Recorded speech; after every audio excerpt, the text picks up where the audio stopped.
Bienvenue dans l'interview. Aujourd'hui, je reçois Laurent Haken. Bonjour. Bonjour. Alors, on vous connaît comme chef de groupe au Conseil communal de Forêt, mais depuis ce week-end, vous avez une médaille en plus, puisque vous êtes au CDH et vous êtes à présent secrétaire politique du CDH, secrétaire politique chargé notamment de Bruxelles. Évidemment. Logique. Vous êtes bruxellois. Notre région. Ouais. Alors, parlons d'abord de cette marche pour le climat, parce qu'on a quand même vu hier dans les rues à Bruxelles ces 70 000 manifestants, mais qui sont-ils d'après vous?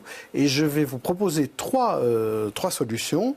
Ces manifestants sont des hypocrites, parce qu'ils ont tous un smartphone, ils utilisent parfois des avions pour aller quelque part, soit ce sont des naïfs, ou soit encore ce sont des visionnaires. Alors pour vous, c'est quoi? Hypocrite, naïf ou visionnaire? Alors je pense que on va plutôt du côté des visionnaires, clairement, et en tout cas de citoyens actifs, mobilisés et qui se rendent compte de l'urgence que les choses changent. Et c'est des manifestations, j'y étais, les deux manifestations. Je me sens évidemment, en tant que citoyen, aussi mobilisé par cet enjeu. Et ça légitime tout le travail que font les ministres, en tout cas Céline Frémaux pour l'instant à Bruxelles. Et puis ça légitime surtout le fait qu'il faut aller plus loin, plus vite, très rapidement. Et donc voilà, c'est plutôt un boost. Et je pense que c'est une vraie mobilisation positive, avec des gens qui viennent manifester en famille. Et ça pousse à aller plus loin et plus vite. Ouais. Mais alors, aller plus loin, ça veut dire quoi? Par exemple, à Bruxelles, aller plus loin, c'est quoi? Alors aller plus loin, c'est continuer, par exemple, à limiter, voire supprimer les voitures les plus polluantes. On l'a fait avec la zone de basse émission, vous le savez, qui se met en place progressivement, avec déjà beaucoup de voitures là, depuis le 1er janvier 2019 qui sont interdites, avec l'interdiction du diesel à l'horizon 2030.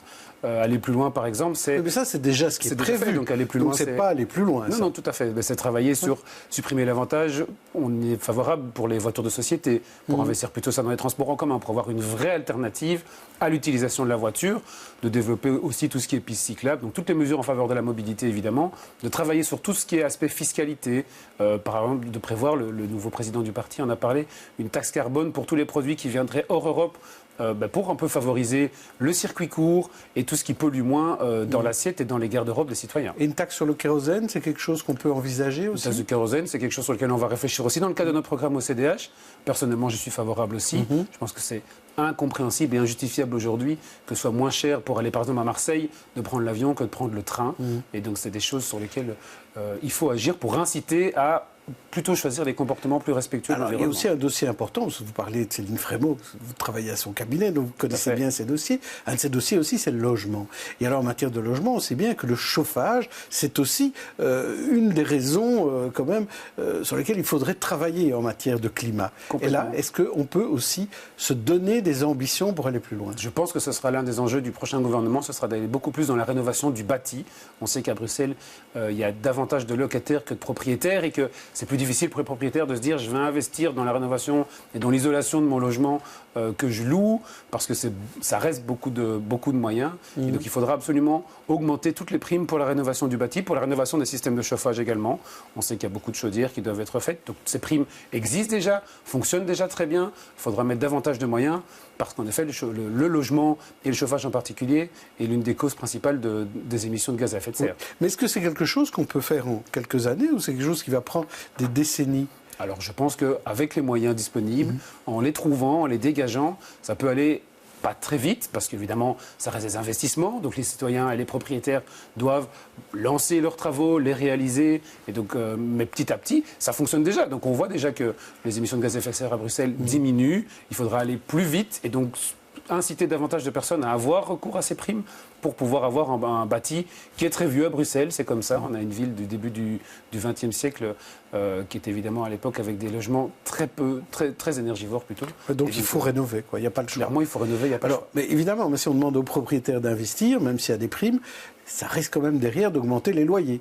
Donc on va se retrouver encore avec une discussion, est-ce qu'il faut aller plus loin dans l'encadrement des loyers? Et alors, je pense que pour ça, l'allocation loyer qui va soutenir les plus précarisés, qui vient d'être votée pratiquement à l'unanimité au Parlement, est une vraie solution pour aider ceux qui sont en difficulté, qui n'ont pas accès au logement social, parce qu'on sait que le parc est limité et qu'on ne va pas le changer et l'augmenter de façon exponentielle du jour au lendemain.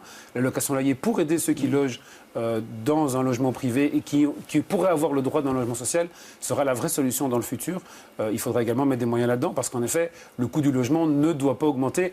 On en a parlé pendant ce week-end à notre Assemblée générale au parti. La transition écologique ne doit pas être faite au détriment des plus faibles, ça c'est très important. Et il faudrait y faire gaffe dans les années à venir, ça c'est sûr. Alors, en matière de manif, il ne faut pas oublier celle du jeudi. Celle du jeudi, ce sont les jeunes qui brossent des cours pour aller manifester. Alors, ces absences injustifiées, d'après vous, pour les jeunes, est-ce qu'il faut en faire quelque chose? Est-ce qu'il faut les adapter, hein? Parce qu'au CDH, on a finalement aussi la ministre de l'Éducation et de l'Enseignement. Donc, qu'est-ce qu'il faut faire à ce niveau-là? Alors moi, j'ai beaucoup aimé les interviews et les interventions ce week-end de certains directeurs d'école qui soutiennent ces jeunes et qui ont envie de tout faire pour ne pas les pénaliser malgré qu'ils brossent les cours. Et donc j'ai entendu que voilà, on parle de relais entre certains jeunes pour continuer à manifester sans atteindre le fameux cap des 20 demi-jours. Je pense qu'ici, il faut être plutôt souple et entendre le message au lieu de se braquer sur des règles bêtes et méchantes. C'est super de se bouger pour ça.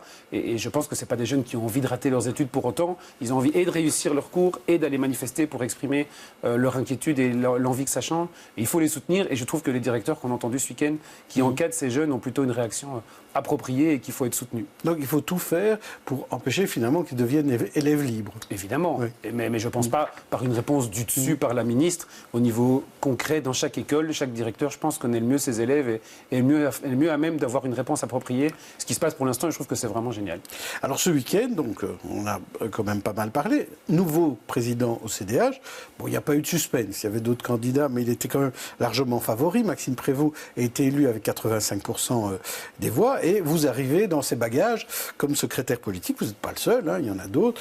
Céline Frémaux, votre ministre, elle est même vice-présidente. Ouais. Alors, est-ce que ça va changer quelque chose que Maxime Prévost soit président du CDH?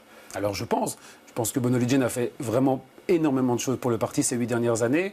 Mais on l'a vu dès samedi, on a un président qui a vraiment été soutenu avec un score malgré 4 autres candidats importants et qui a été convaincant, énergisant, motivant dès le début. Je pense que ça a vraiment donné un nouveau souffle aux équipes tant wallonnes que bruxelloises. Et on le voit, il a une vraie volonté d'investir. Il en a parlé dans son discours, dans les villes, à Bruxelles en particulier. Ça se voit aussi, vous l'avez dit, dans le casting de son équipe avec Céline Frémaux comme vice-présidente et 2 porte-parole et moi-même. Donc vous êtes 4 Bruxellois dans son équipe. On est 4 Bruxellois dans son équipe, avec aussi Véronique Lefranc et Mounir Laressi qui sont respectivement échevins à Kuckelberg et à Jette. Sans oublier Christophe de Beukeler en tant que président des jeunes CDH bruxellois également. Et je pense que c'est un vrai symbole de la part du président de montrer que Bruxelles, évidemment, est important aux yeux du CDH. Et puis, ça se voit dans tous les axes de son discours qu'il a évoqué samedi et qu'on va mettre en œuvre petit à petit et qu'on va développer dans notre programme. Alors, Benoît Serex, justement, qui est le chef de groupe aujourd'hui au Parlement bruxellois, qui normalement ne doit pas se représenter sur les listes CDH régionales, mais moi, on me dit que peut-être qu'il pourrait réfléchir. En tout cas, lui, important, en tout cas, dans notre parti. Vous comptez sur lui? En tout cas, on compte tous les jours sur lui, sur son expérience, sur sa compétence et sur ses idées. Alors, il dit que le CDH doit radicaliser son discours. Est-ce que vous êtes d'accord avec cet avis-là? Je suis d'accord avec lui. Je pense qu'on a un discours qui est complètement adapté à la réalité bruxelloise, à ce que vivent nos citoyens, mais qui a été un peu trop flou ces dernières années. Et c'est difficile, avec en plus l'offre politique à Bruxelles qui est très large, avec au minimum 6 partis qui font plus de 5%. C'est devenu difficile de nous distinguer des autres. Et je pense qu'en effet, il va falloir montrer en quoi on est différent et en quoi on se diffère des autres partis. Ce qui va se trouver, par exemple, dans nos enjeux en matière de qualité de vie, en matière de santé, en matière de mobilité. Et donc je pense en effet que le discours centriste est évidemment moins clivant que les autres discours. Ce qui n'est parfois pas évident, mais je crois fondamentalement dans la pertinence, dans la justesse de notre discours.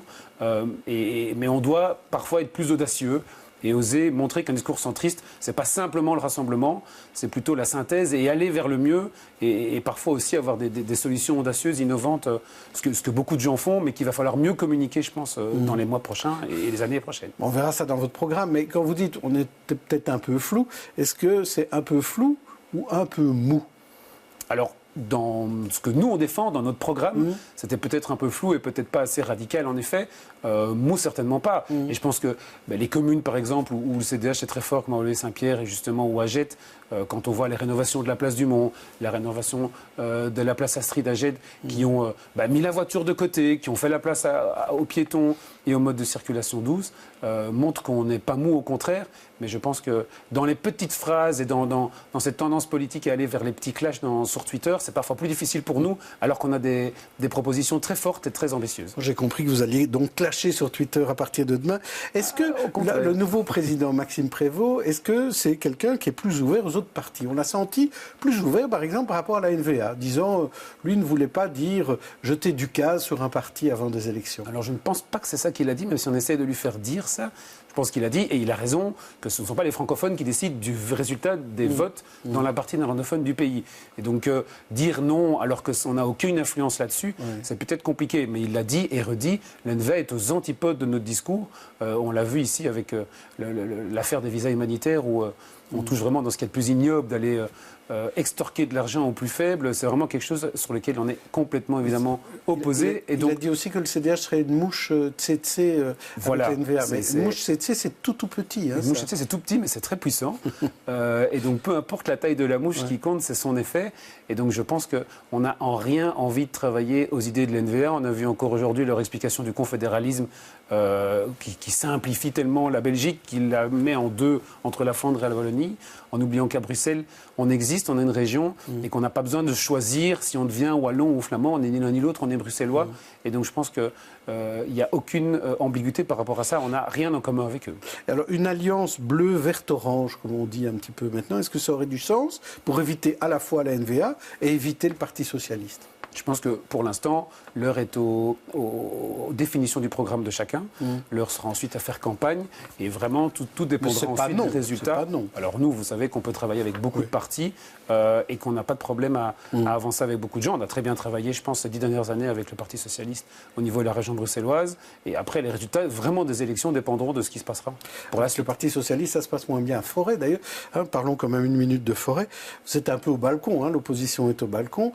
Et vous avez l'impression que aujourd'hui, les écolos avec les socialistes, c'est chou vert et vert chou avec votre programme, comme vous l'aviez proposé avec les réformateurs, ou c'est différent ? Alors je pense qu'en effet, à Forêt, ça s'est moins bien passé que ça peut se passer par ailleurs. On avait entendu le nouveau bourgmestre expliquer qu'avec le Parti socialiste, il avait d'un coup, en discutant pendant 2 heures, des convergences tellement extrêmes que c'était impossible qu'il reste avec nous, tellement le programme allait être complètement différent. On a vu qu'entre l'accord qu'on avait entre Écolo MR et le CDH et ce qui est sorti maintenant et qui est sorti au niveau des citoyens entre le PC et Écolo, c'est pratiquement la même chose. Ils vont même moins loin dans des revendications écolo. Je pense par exemple en termes de stationnement ou en termes de rénovation de la méthode pédagogique qu'ils appliquent dans les écoles communales. Et donc, c'est bien dommage. C'est bien la preuve aussi que tout ça a été décidé dans des enjeux de personnes et dans des considérations purement politiques. Malheureusement, Écolo là-dessus, parfois, est comme les autres, ça c'est clair, voire pire. Merci Laurent Ken. On se retrouve demain avec un autre invité. D'ici là, bonne journée, bonne soirée à tous.